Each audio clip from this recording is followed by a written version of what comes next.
Hello बच्चों, तो चलिए इस प्रश्न को पढ़ते हैं। यदि संलग्न परिपथ में बिंदुओं ए तथा बी पर विभव बराबर हो तो गणना कीजिए प्रतिरोध x।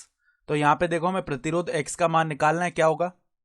तो प्रश्न में आगे बढ़ने से पहले इस प्रश्न से संबंधित जो मुख्य उदाहरण है उसकी हम चर्चा कर लेते हैं। तो यहां पे देखो, हम जानते हैं कि व्हीट स्टोन सेतु की संतुलित अवस्था में व्हीट स्टोन सेतु संतुलित होने पर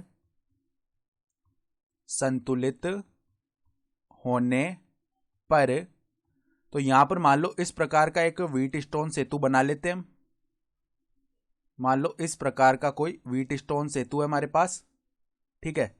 और यहां पर बीच में भी कोई प्रतिरोध है, ये मान लो R1 प्रतिरोध है, ये R2 प्रतिरोध है, ये R3 प्रतिरोध है, ये R4 प्रतिरोध है और ये R5 प्रतिरोध है। ये मान लो बिंदु A है और यहां पर बिंदु B मान लिया। और ये मान लो इस प्रकार से एक सेल से जुड़े हुए हैं, ठीक है। इस सेल का जो विभव है वो एक बार के लिए V मान लिया हमने, ठीक है। तो अगर ये संतुलित होंगे ना तो उसकी स्थिति क्या होती है कि R1 बट्टा में R3 का मान बराबर होता है R2 बट्टा में R4 के। और अगर ये स्थिति आ रही है तो यहां पर जो VA का विभव है, यानी A बिंदु का विभव B बिंदु के विभव के बराबर होता है। और इस स्थिति में AB जो शाखा है उसमें कोई भी धारा प्रवाहित नहीं होगी, तो इसको हम अलग करके रख सकते हैं, ठीक है। तो हमें सवाल में यही बताया हुआ है कि इस परिपथ में है ना A और B विभव आपस में बराबर है। तो इसका मतलब क्या हो गया कि AB शाखा में कोई भी धारा नहीं जाएगी। तो यहां पर ये व्हीट स्टोन सेतु की संतुलित स्थिति हो गई है, यानी कि इन प्रतिरोधों का अनुपात बराबर आ रहा होगा। यानी अगर हमारा मुख्य हल लिखें तो देखो, दिए गए परिपथ में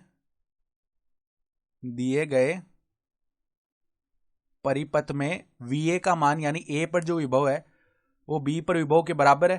तो यहां पर व्हीट स्टोन सेतु की संतुलित स्थिति लग जाएगी, यानी 5/4 इन जो प्रतिरोधों का अनुपात है बराबर आएगा 5/4 बराबर में 10/x आ गया। तो यहां से x का जो मान है वो कितना आ जाएगा 4 गुणा 10 बट्टा में 5, यानी कि ये कितना बन जाएगा 4 दूनी 8 बन जाएगा। यानी x का जो मान है वो कितना आ जाएगा 8 ओम आ जाएगा।